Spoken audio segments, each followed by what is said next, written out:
President Donald Trump's efforts to stall the release of his personal and corporate taxes to a New York state grand jury is jeopardizing other criminal investigations, a judge was told on Thursday.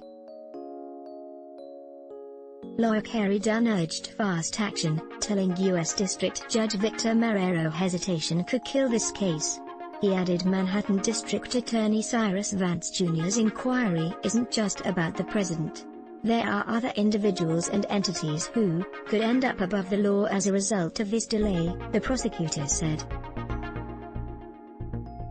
Mr. Trump's lawyer William Consovoy said the president believes there are strong arguments to be made that the summons were not properly tailored and instead copied verbatim portions of congressional writs. We continue to be deeply skeptical that a subpoena from New York County fortuitously is exactly the same scope and nature as two different congressional investigations focused on federal issues, he said.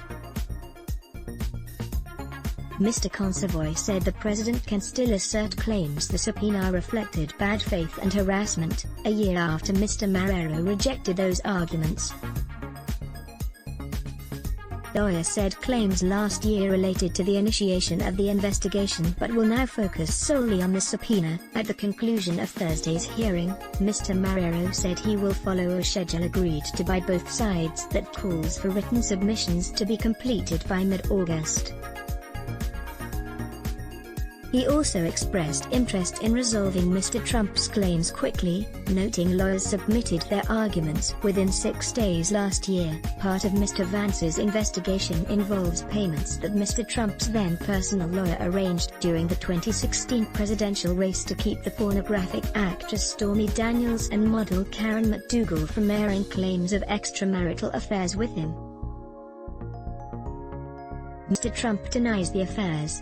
Convention. U.S. President Donald Trump's plans for a grand Republican Party convention keep shrinking. The Republican National Committee, RNC, has announced it is sharply restricting attendance on 3 of the 4 nights of its convention in Jacksonville, Florida, next month, as the Republicans looks for ways to move forward while coronavirus cases are spiking in the state. Party leader Ronna McDaniel said in a letter to RNC members that only the roughly 2,500 regular delegates to the convention would be permitted to attend the first 3 nights. Delegates, their guests and alternate delegates would be allowed for the final night, on August 27, when Mr. Trump is set to deliver his acceptance speech. The Republicans were already forced to move most of the convention from Charlotte, North Carolina, after local officials ruled out a full-capacity crowd during the pandemic. In recent weeks, Florida has seen significant increases in confirmed cases. Jacksonville has instituted a face-covering mandate and the state is limiting gatherings to 50% of a venue's capacity. The convention notice comes as Mr. Trump's aides and allies have increasingly questioned whether the event is worth the trouble and some advocates scrapping it. The decision about whether and how to move forward will ultimately be Mr. Trump's.